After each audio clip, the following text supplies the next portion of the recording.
नमस्कार बच्चों, आज हम कक्षा 6 के लिए मंजरी इस पाठ्य पुस्तक से पाठ नंबर 6 क्यों क्यों लड़की इस पाठ का अध्ययन करने जा रहे हैं।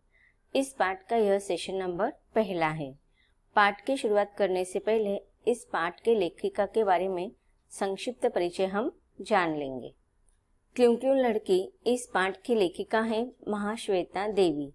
लेखिका महाश्वेता देवी, इनका जन्म 14 जनवरी सन 1926 को ढाका बांग्लादेश में हुआ था। इनकी आरंभिक शिक्षा ढाका और कोलकाता में हुई। साहित्य के प्रति बचपन से आपका लगाव था।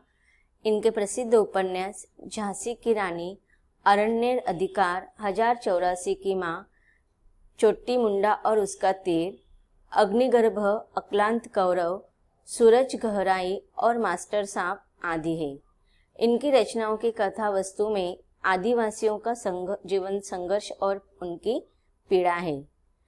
महाश्वेता देवी को उनकी साहित्यिक और सामाजिक सेवाओं के लिए अनेक पुरस्कारों से सम्मानित किया गया है, जिनमें साहित्य अकादमी, ज्ञानपीठ, मैग्सेस आदि प्रमुख है। इनकी मृत्यु सन 28 जुलाई 2016 को कोलकाता में हुई थी। तो बच्चों, यह है लेखिका का संक्षिप्त परिचय। अब हम पाठ की तरफ बढ़ते हैं। पाठ नंबर 6 क्यों क्यों लड़के। पाठ की शुरुआत में हमें इसका सारांश बताया गया है कि प्रस्तुत पाठ में एक आदिवासी लड़की के विचारों में जिज्ञासा, जीवन संघर्ष तथा कार्य करने की लगन को रोचक संवाद शैली में प्रस्तुत किया गया है। पाठ की शुरुआत हम कर लेते हैं अब। पर क्यों। छोटी सी लड़की थी वह, करीब 10 साल की। एक बड़े से सांप का पीछा कर रही थी। मैं उसके पीछे भागी, उसकी चोटियां पकड़ घसीट कर लाई, उस पर चिल्लाई, ना मोइना ना। अब देखिए, पाठ के शुरुआत में ही एक लड़की के बारे में वर्णन किया गया है जो आदिवासी लड़की है। लेखिका ने इस लड़की का वर्णन करते समय उसके जीवन में जो संघर्ष युक्त उसका जीवन है। हम अधिकतर देखते हैं कि आदिवासी लोगों का जीवन जो होता है वह बहुत ही कष्टदायी होता है। तो इस पाठ में जिस लड़की का वर्णन किया गया है वह मोइना नामक एक आदिवासी लड़की है।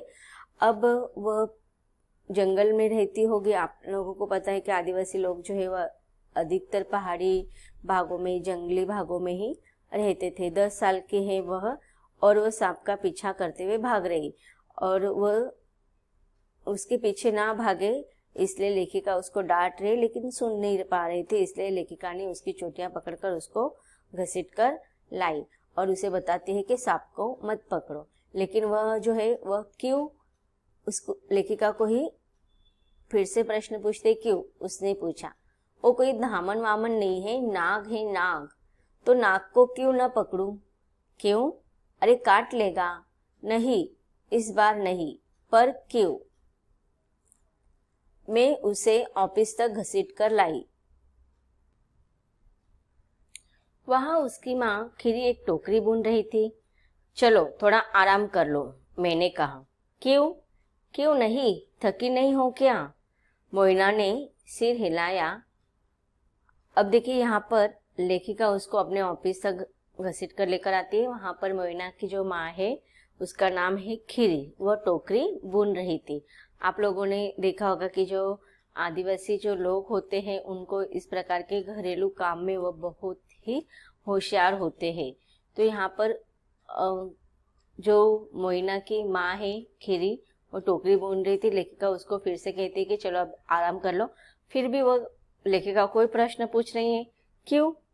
तो लेखिका बोलती है कि तुम थक नहीं गई हो। इस पर मोइना ने सिर हिलाया।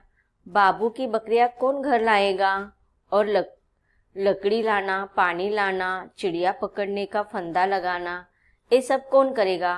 अब देखिए, लेखिका उसको आराम करने के लिए कह रही है, लेकिन फिर भी वो बताती है कि आराम, मैं तो थक गई हूँ, लेकिन अब देखिए बहुत सारे काम हैं।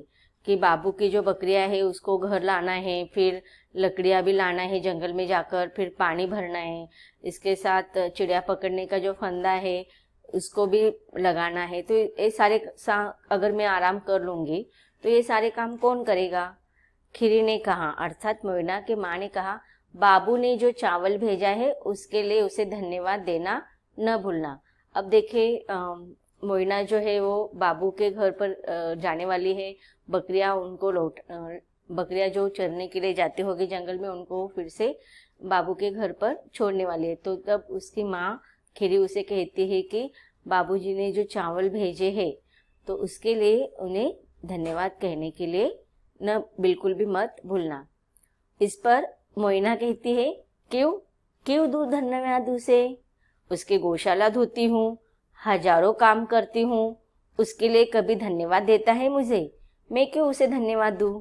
देखो इस प्रकार से वह हर कोई जो बात है उसका वह प्रश्न पूछ रही है, और यह उसकी जो वृत्ति है हमें पता चल रही है कि हर बार वो कोई ना कोई क्यों के माध्यम से सामने वाले व्यक्ति को प्रश्न पूछ रही है, और सामने वाले व्यक्ति को प्रश्न पूछने के बाद उसे उत्तर की अपेक्षा करे। अब उसके माँ ने बाबूजी को धन्यवाद कहने के लिए कहा, तो वह क्या उसको कह रही माँ को कि मैं उसको धन्यवाद क्यों कहूँ, क्योंकि उसके लिए तो मैं इतने सारे काम करती हूँ, उसकी गौशाला धोती हूँ, हजारों काम करती हूँ, तो कभी बाबूजी ने तो मुझे धन्यवाद नहीं कहा, तो उन्होंने जो चावल भेजे उसके लिए मैं क्यों धन्यवाद कहूँ? मोइना अपने काम पर भाग गई। खिरी सिर हिलाती रह गई। ऐसा बच्चा नहीं देखा कभी, बस कहती रहती है क्यों क्यों। गांव के पोस्ट मास्टर ने तो उसे क्यों क्यों लड़की का नाम दे रखा है। अब देखिए यहाँ पर हमें पता चल रहा है कि इस पाठ का शीर्षक क्यों क्यों लड़की ए क्यों है, क्योंकि मोइना जो है ना उसके अंदर बहुत अधिक जिज्ञासा है, और जिज्ञासा के कारण वह हर बार हर किसी से प्रश्न पूछे रहते, और उसके सामने हमेशा क्यों, हाँ यह प्रश्न रहता है। और इसी उसके स्वभाव के कारण से पोस्टमास्टर ने, गांव के पोस्टमास्टर ने उसको उसका नाम क्या रखा है? क्यों क्यों लड़की। अब देखिए आप भी अभी छठी कक्षा में हैं, लेकिन आप भी हमेशा आपके मन में भी इस प्रकार के तरह तरह के प्रश्न आते हैं, और आप लोग भी आपके इर्द गिर्द के लोगों को ऐसे ही प्रश्न पूछकर उनसे सवालों की मांग करते हो, सवालों के बदले में उत्तर की मांग करते हो। आपके मन में भी प्रश्न आता है ना कि दिन में सूरज कहाँ, चांदनी कहाँ चली जाती है, चांद कहाँ चला जाता है, रात में सूरज क्यों नहीं दिखाई देता है। फिर बहुत सारे प्रश्न आपके मन में भी आते हैं। Very good. तो आप प्रश्न पूछते हो आपके पेरेंट्स से, आपके आजू बाजू में जो बड़े लोग हैं पूछते हो। Very good. आपको उसका उत्तर मिलता है? नहीं मिलता है। लेकिन देखिए बच्चों, अगर आपके प्रश्न का उत्तर नहीं मिलता है ना, तो भी आपको ढेर सारे प्रश्न पूछते रहने चाहिए। इससे क्या होता है कि आपके मन के जो जिज्ञासा वृत्ति होती है वो और बढ़ने में मदद होती है, और इसी प्रकार जिज्ञासा वृत्ति के कारण आपको बहुत सारी बातों की जानकारी हासिल होती है। तो यह स्वभाव बहुत ही यह जो प्रवृत्ति है बच्चों के अंदर, ये बहुत ही अच्छी बात होती है। तो यहाँ पर मोइना के द्वारा भी हमें लेखिका यही बताना चाह रही है कि जिज्ञासा प्रवृत्ति होना यह बच्चों के तीव्र बुद्धि का प्रतीक है। मुझे तो अच्छी लगती है मोइना, इतनी जिद्दी है कि बात पकड़ ले तो उससे हटती नहीं। अब देखिए माँ उसकी थोड़ी स्वभाव के बारे में, प्रवृत्ति के बारे में चिंतित है, लेकिन लेखिका कहती कि नहीं, मुझे तो उसका यह स्वभाव बहुत अच्छा लगता है। और उसकी माँ कहती कि वो बहुत जिद्दी है, अगर एक बात उसके मन में आ गई तो उससे वह पूरा उत्तर पाने के सिवाय उससे उस बात से दूर नहीं हटती। तो यह स्वभाव अच्छी प्रवृत्ति का है। आपको क्या लगता है? अच्छे है। वेरी गुड, क्योंकि आपका भी स्वभाव तो वैसा ही है।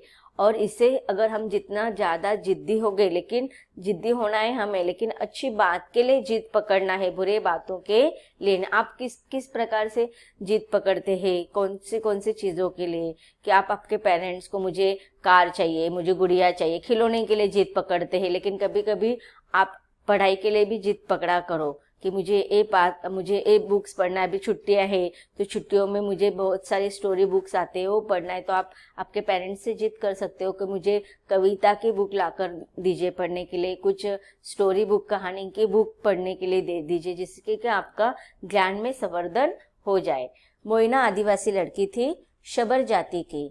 शबर लोग गरीब और भूमिहीन थे, पर बाकी शबर लोग कभी शिकायत करते सुनाई नहीं देते थे। सिर्फ मोइना ही थी जो सवाल पर सवाल करे जाती है। अब देखिए यहाँ पर लेखिका ने अपना अनुभव बताया है कि जो शबरी जाति के लोग जो होते हैं वो आदिवासी होते हैं और वो जंगलों में रहते हैं, और ये जो शबर लोग जो होते हैं ना वह आर्थिक स्थिति से गरीब होते हैं, उनके पास जमीन नहीं होती, भूमिहीन ये लोग होते हैं। और शबर लोग जो होते हैं ना उनको अपने किसी भी प्रकार से गरीबी से या किसी भी प्रकार से ज्यादा शिकायत नहीं होती है। लेकिन इसके अलग स्वभाव से मोइना है। मोइना के मन में तो ढेर सारे सवाल आते रहते हैं, और उस क्यों का जो प्रश्न उसके मन में आता है उसका वो उत्तर ढूंढने के लिए कोशिश करती रहती है।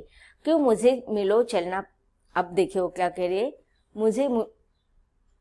क्यों मुझे मिलो चलना पड़ता है नदी से पानी लाने के लिए, क्यों रहते हैं हम पत्तों की झोपड़ी में, हम दिन में 2 बार चावल क्यों नहीं खा सकते हैं। अब देखिए उनकी स्थिति आर्थिक स्थिति गरीब है, इसलिए वह उसकी माँ कहती होगी कि हम चावल 2 बार नहीं खा सकते, सिर्फ एक ही बार खाओ। तो उसके मन में प्रश्न आता है, ऐसा क्यों, बाकी लोग तो 2 बार चावल खाते हैं तो हम लोग क्यों नहीं खा सकते। फिर बाकी लोगों के घरों में पानी आता है, नलों में पानी आता है, फिर हमें क्यों पानी लाने के लिए दूर मीलों तक चलना पड़ता है। और बाकी लोग तो अच्छे खासे मकानों में रहते हैं, घरों में रहते, और हम लोग क्यों पत्तों की झोपड़ी में रहते हैं। तो इस प्रकार के बहुत सारे प्रश्न उसके मन में आते रहते हैं, और इस प्रश्नों से वो अपनी माँ को परेशान करती है, और इसी कारण उसकी माँ उसको थोड़ी जिद्दी कहती है। मोइना गांव के बाबुओं की बकरियां चराने का काम करती, पर न तो वह अपने आप ही को दिनहीन समझती है, न ही मालिकों का एहसान मानती है। देखिए वो 10 वर्ष की बालिका है, आप लोग भी तो उसके ही हम उम्र के बच्चे हैं। तो आप लोगों को भी अपने घर में आपके परिस्थिति के कारण या अपने 2 वक्त के खाने के लिए आपके पेरेंट्स आपको काम करने के लिए भेजते हैं, नहीं भेजते। लेकिन देखो मोइना को अपनी आर्थिक स्थिति अच्छी न होने के कारण वह गरीब है, और इसी कारण उसे अपनी पढ़ाई को छोड़कर काम करना पड़ता है। गांव के जो बाबू है उनके बकरियां चराने का काम उसे करना पड़ता है। लेकिन देखिए वह भले ही परिस्थिति के कारण काम करे, लेकिन कभी भी उसने खुद को लाचार नहीं समझा, दिनहीन नहीं समझा, गरीब नहीं समझे। वह कहती है अगर मैं काम करती हूँ तो मालिक मेरे ऊपर एहसान नहीं करते, मैं काम करती हूँ तो उसके बदले अगर वो मालिक उसको पैसे देते हैं या किसी भी प्रकार की सहायता करते, तो ये कहती कि उसके बदले में भी तो मैं काम कर रही हूँ ना उनका, न ही मालिकों का एहसान मानती है।